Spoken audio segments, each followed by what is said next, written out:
আসসালামু আলাইকুম বন্ধুরা, কেমন আছেন আপনারা? আলহামদুলিল্লাহ আমি ভালো আছি। আশা করব আপনারাও ভালো আছেন। দেশের বাইরের আমার সকল বন্ধু-বান্ধব, শুভাকাঙ্ক্ষীদেরকে অনেক অনেক ধন্যবাদ আর ভালোবাসা দিয়ে আজকের মূল রান্নায় চলে যাচ্ছি। আজকে আমি হট গার্লিক চিলি সস আর সুইট গার্লিক চিলি সস ২ টা সস করে দেখাবো। রোজার মধ্যে আমাদের একটু ভাজা পরোটা খাওয়া হয়, অনেকে পছন্দ করেন। তো সেক্ষেত্রে কিন্তু এটা দরকার হয়। আর সসটা কিন্তু আসলে বাসায় না থাকলে চলেই না। যাদের বাসায় বাচ্চা আছে তারা তো খুবই পছন্দ করে। এখানে আমি কাঁচা মরিচ নিয়ে নিলাম। এই মরিচগুলোকে আমি ভালো করে ব্লেন্ডারে ফাইন চপ করে নিলাম। আপনার ইচ্ছা করলে এটাকে নাইফের সাহায্যে করে নিতে পারেন। এখানে আদা কুচি, রসুন কুচি আর পরিমাণ মতো চিনি, হোয়াইট ভিনেগার আর এখানে ১ টেবিল চামচ উঁচু করে কর্নফ্লাওয়ার নিয়ে নিয়েছি। এখানে ভিনেগারটা কিন্তু আমার নিজে হাতে করা। আমি বাসায় ভিনেগারটা করিনি, সেটা রেসিপি আপনাদেরকে দিয়ে দিব। মোটামুটি এই অল্প কিছু জিনিস উপকরণ যেগুলো আমাদের বাসায় থাকে, এটা হলেই কিন্তু আমরা এরকম সসগুলো বানিয়ে নিতে পারি আর হাজার হাজার টাকা আমাদের বেঁচে যাবে। একটা সসের বোতল hot chili sauce, hot garlic chili sauce এগুলো ২০০-২৫০ টাকার নিচে পাওয়া যায় না, অথচ এটা মাত্র একবার দুইবারেই কিন্তু শেষ হয়ে যায়। তাহলে বোঝেন আমাদের কত সস দরকার হয়। এখানে আমি এক কাপের মতো চিনি নিয়েছি আর ১ চামচের মতো রসুন কোচানো নিয়েছি, আদা কোচানো নিয়েছি ১ চামচের মতো, আর যে চিলিটা পেস্ট করেছিলাম সেটা নিয়ে নিয়েছি। এটা কিন্তু কাঁচা লাল মরিচটা, কাঁচা মরিচ দিয়ে করবেন। হট গার্লিক চিলি সস এটা, এটাতে মধ্যে এই কাঁচামরিচটা দিলে এটা স্ট্রং ফ্লেভার পাওয়া যায়। ইভেন যে আদার যে সুগন্ধটা এটা খুব ভালো লাগে। আপনারা করে খেয়ে দেখবেন। এইভাবে হাতে বানালে অসম্ভব মজার হয়। বাইরে থেকে কিছুতেই কিনে খেতে ইচ্ছে করবে না। যদি আপনি বানাতে চান, যদি আপনার ইচ্ছে করে আপনি বাসায় বানিয়ে নিতে পারবেন। খুব সহজ। এটাকে আমি চুলার ফ্লেমে মিডিয়াম টু লো আঁচে দিয়ে এটাকে আমি চিনিটাকে গলিয়ে নিলাম। এইভাবে পুরোটা গলে যাবার পরে আপনি পানি দিবেন। আমি এখানে প্রায় 1/2 লিটারের মতো পানি দিয়েছি। এটা অনেক মজার হয়, অনেক বেশি মজার হয়। আমি বলবো আপনারা করে খাবেন। দেখেন এটা কাঁচামরিচ, লাল কাঁচামরিচ যেটা, এই মরিচ দিয়ে করলে অনেক সুন্দর একটা কালার আসে। এখানে আমি 1/4 কাপ হোয়াইট ভিনেগার দিয়ে দিলাম। এই ভিনেগারটাও কিন্তু আমার বাসায় নিজের হাতে করা। এই পর্যায়ে কিন্তু আর বেশিক্ষণ সময় লাগবে না, 2 থেকে 3 মিনিট জাল করলেই এটা হয়ে যাবে। জালটা হয়ে যাবার পরে আমি কর্নফ্লাওয়ার 1 টেবিল চামচ কর্নফ্লাওয়ার দিয়ে দিলাম, উঁচু করে দিয়ে দিব, সরি।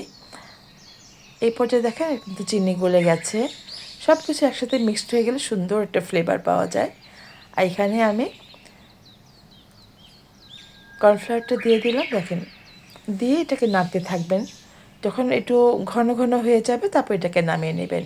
আর ঠান্ডা হয়ে যাবার পরে কিন্তু এটা অনেকটা ঘন হয়ে যাবে, সেদিকে অবশ্যই খেয়াল রাখতে হবে।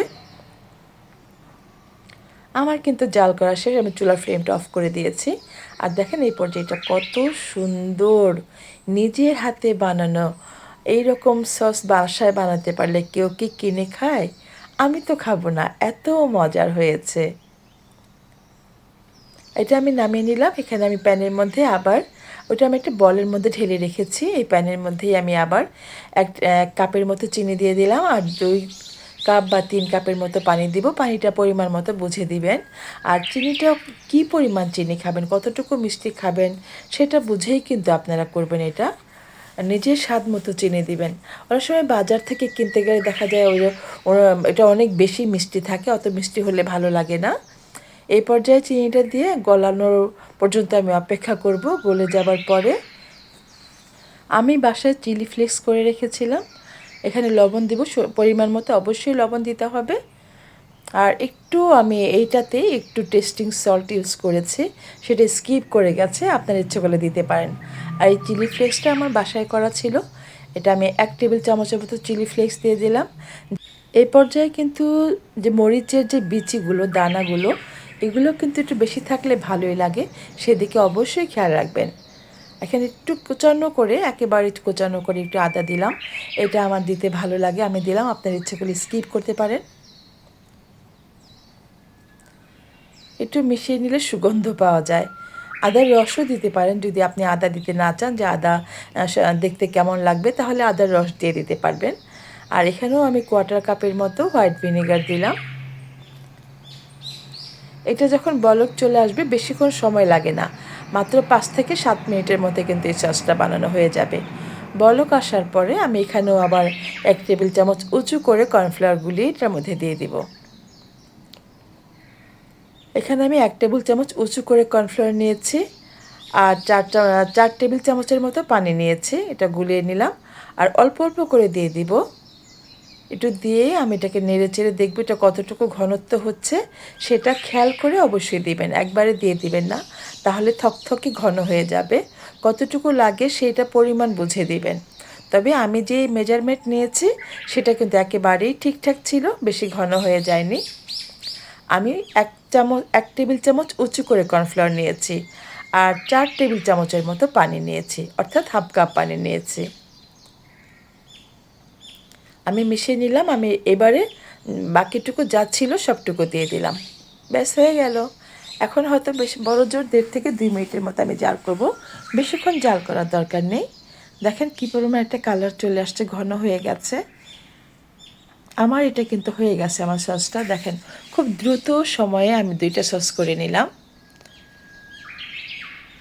এটা ঠান্ডা হয়ে যাবার পরে আমি সার্ভ করব, বা আমার যে বাসায় পুরনো বোতলগুলো ছিল সেগুলো আমি ধুয়ে শুকিয়ে রেখেছি, কোনো রকম পানি রাখা যাবে না, একদম ঝরঝরে শুকিয়ে নেবেন, তারপরে এটাকে ঢেলে নেবেন ঠান্ডা হয়ে যাবার পরে। আমি চুলার ফ্লেমটা অফ করে চুলাতে রেখে দিয়েছি।